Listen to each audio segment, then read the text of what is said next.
Last week, the Senate Agriculture Committee took the Farm Bill to the Senate floor and it passed favorably. 64 senators voted in favor of the Farm Bill that the Senate version had, and it is now moving forward in the House. And what's important about this Senate Farm Bill passing is that it's the first of many steps that we need to get a new Farm Bill before the current Farm Bill, the 2008 Farm Bill, expires in September of this year.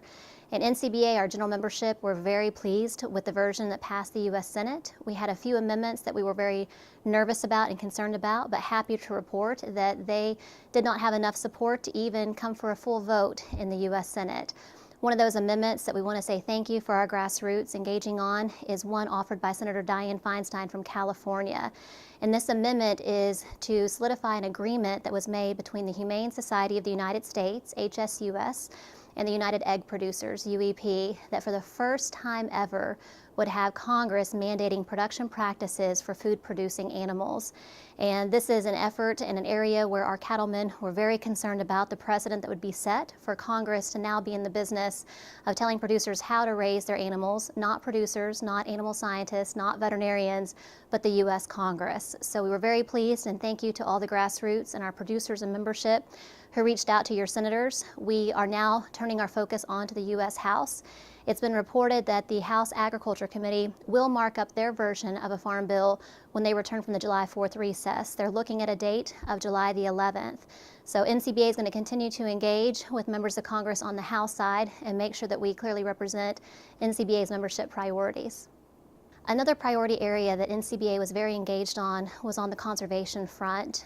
Conservation continues to be a popular topic anytime we're reauthorizing a new farm bill, simply because there's actually dollars allocated to the conservation programs. And when members of Congress are looking at ways to save money or pay for other programs, that's always a title that they look at first. And an area where cattle producers and NCBA engaged at full capacity was on the front of EQIP.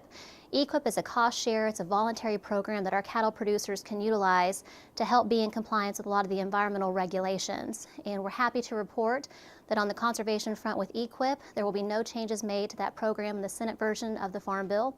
We are also very hopeful that there will be no changes made on the House version of the Farm Bill. But yet again, we've not seen that draft version quite yet, and we hope to in the next couple of weeks before the House marks up that Farm Bill. Another area important to a lot of cattle producers, especially those of you that have been impacted by the droughts, is the flexibility for grazing and haying on CRP lands. So a few things that we were able to get into this version of the Senate Farm Bill was increased flexibility for producers enrolled in CRP to be able to take a penalty, but be able to have cattle graze those lands or harvest them for hay and be able to give that hay to their cattle in drought-stricken areas. So be on the lookout for some updates from NCBA on the Farm Bill front as the U.S. House Representatives plans to mark up their version of the Farm Bill in 2 weeks.